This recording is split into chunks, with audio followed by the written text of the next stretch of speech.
আপনার নামটা কি? আমার নাম মোহাম্মদ আলমগীর হোসেন। আপনি এই যে পানের যে বাজার, এই বাজারের কোন দায়িত্বে আছেন? আমাদের পান বাজারে একটা সমিতি আছে, আর এই সমিতির সভাপতি।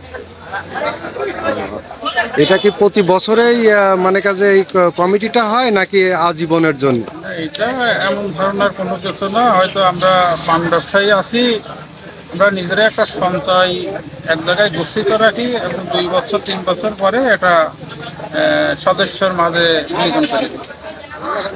এই পান বাজারটা আজকে কত বছর যাবত এই ঝাউদিয়াতে? এটা অনুমানে 95-96 সালে আর কি শুরু। তাতে কি দেশের বাইরে থেকে ব্যাপারীরা কেমন আসে? প্রচুর পরিমাণ আছে। প্রচুর পরিমাণ আসে। তাতে ব্যাপারীদের কোনো এই পান ক্রয় করতে আসলে কোনো হেনস্থার শিকার হতে হয় কিনা? না, আমাদের বাজারে পান ব্যবসায়ীকে কোনো হেনস্থার শিকার হতে হয় না। এই পানগুলো আপনাদের এই ঝাউদিয়া বাজার থেকে দেশের কতটা জেলায় যায়? দেশের বিভিন্ন জেলায় যায়। এটা মনে করেন আপনাদের উত্তরবঙ্গ, যেটা রংপুর, দিনাজপুর, কুড়িগ্রাম, লালমনিরহাট, হ্যাঁ, আপনার সুন্দরবন, গাইবান্ধা, জামালপুর, এদিকে আপনার সিলেট, ব্রাহ্মণবাড়ি, হবিগঞ্জ, আপনার চট্টগ্রাম পর্যন্ত, নোয়াখালী, ফেনী। এই পানটাকে কি পান বলা হতে পারে? এটা আমাদের দেশি পান বলা হয়, তবে অনেক অনেক জায়গায় এটা বিভিন্ন প্রকার পান বলে। আমাদের যেমন চট্টগ্রামে বাংলা পান বলে, হ্যাঁ, আমাদের রংপুর অঞ্চলে এটা আমাদের কুষ্টিয়ার পান বলে। তারপরে আমাদের এই যে এলাকায় আমরা দেশি পান বলে পরিচিত করি বেশি। যেমন যারা সাপ্লাই নিতে আসে এরা বলে কুষ্টিয়ার পান ভালো, এই ধরনের। এতে মানে যে আমার কুষ্টিয়া জেলার বাইরে এই পানের ব্যাপক সুনাম আছে বলে আপনি মনে করেন না?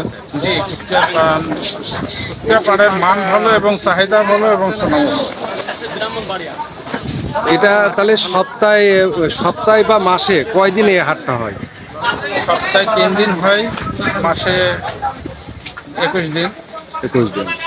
আর এই হাটে তো দূর দূরান্ত থেকে যারা পান ক্রয় করতে আসে তাদের কোনো হেনস্থা বা কোনো চাঁদাবাজির শিকার হতে হয় না? জি না, কিছু হতে হয় না। বরঞ্চ আমাদের যারা ব্যবসা করে এরা বিভিন্ন এলাকায় পান পাঠায়, এনে এদেরই হেনস্থার শিকার হতে হয়। হয়তো সরলতার সুযোগ নিয়ে পান পাঠাই, দেখা যাচ্ছে সেখানে ব্যবসা করলে কিছু লেনদেন আছে, হয়তো টাকা পড়ে গেছে, অনেকেই যায় না, অনেকে টাকা মারি দেয়, অনেক টাকা হয়তো কষ্ট করে তুলতে হয়, অনেক ব্যবসা বন্ধ হয়ে গেলে দেখা যাচ্ছে ওই টাকাগুলো পাওয়াই যায় না, এই ধরনের।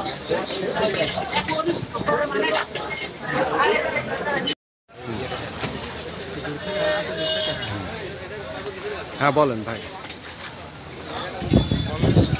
এই যে আপনার যে পান বাজার, এই পান বাজারের অবকাঠামোর কতটুকু প্রয়োজন আছে?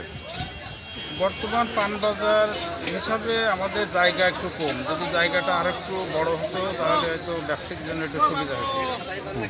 তো যেহেতু আমরা এলাকার লোক নাই, আমরা ধরেন সমগ্র এলাকার বিভিন্ন এলাকার মানুষ এই জায়গায় এসে ব্যবসা করি, এটা আমাদের কোনো কর্তৃত্ব না। এটা আমাদের যাদের এখানে হাট কমিটি আছে, হাট মালিক আছে, এই গ্রামে যারা এই হাটের দায়িত্বে আছে, এটা তাদেরই দায়িত্ব। আমাদের দ্বারা সম্ভব না যে এটা আমরা বড় করবো কি আরও জায়গা দেবো। না, এই যে ঘরগুলার একটু উন্নতি বা এখানে কোনো ড্রেন বা কোনো কিছু দরকার আছে কিনা?